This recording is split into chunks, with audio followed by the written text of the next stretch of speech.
Hello, my name is Bob Verkota, and I'm going to be presenting the webinar today. This is retention, conducting stay interviews, retention interviews, the key to keeping top performers.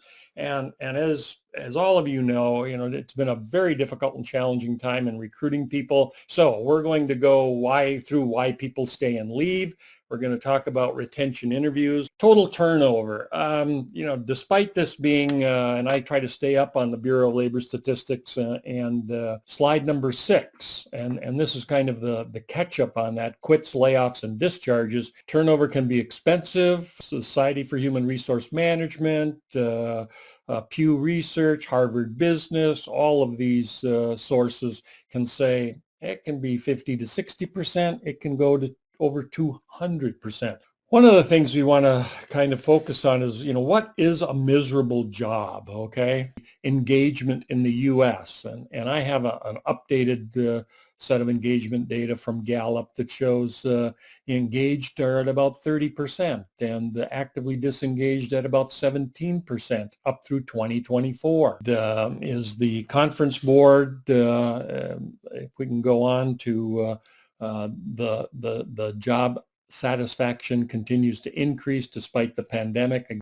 It truly is. HR and other leaders need to always speak the truth to power. The impact of losing your top talent can be a catastrophe and of such significance that the ripple effect could soon be felt across the organization. Everyone can manage their turnover data, and hopefully, you can do yours. This is a typical formula, and turns into a percentage. So they have a 100 employee company, roughly average hourly rate, about $20 an hour.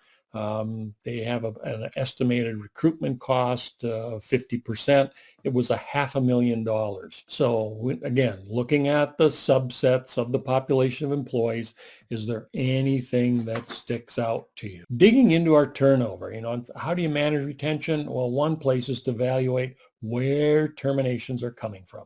What are the HR metrics on these? Example, the better way is to develop and to retain the talent. It's all about our planning, and triangulation of the data is important. You need to have good quality information and data to make decisions. Predictors of turnover, and as you can see on slide 20 here, by intent, the black are those things that are going up. The blue ones are those things that are decreasing in the organization as felt by the employees or the individual. And having that trust in leadership is key. Leadership skills that need to be built, authenticity, transparency, and the competencies about managing relationships. Are you using exit interviews? Why do people stay? Well, simply stated in slide 25 here, author there, Dan Pink.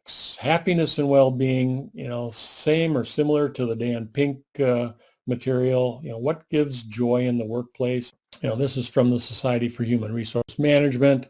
What's important to employees? And also safety made it on the list in this survey in the top 12 for the first time. Compensation, clearly, it's are you going to lead or lag the market? Slide 30, why people do leave.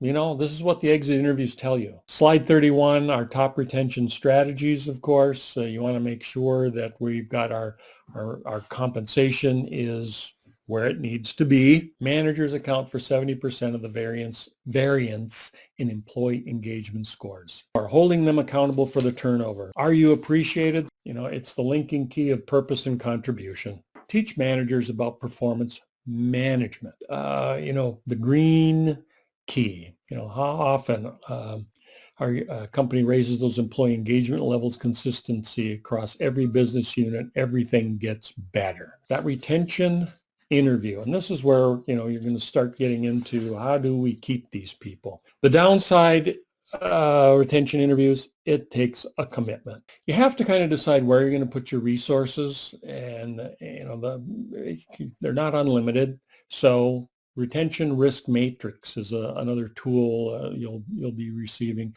How do you do the interview?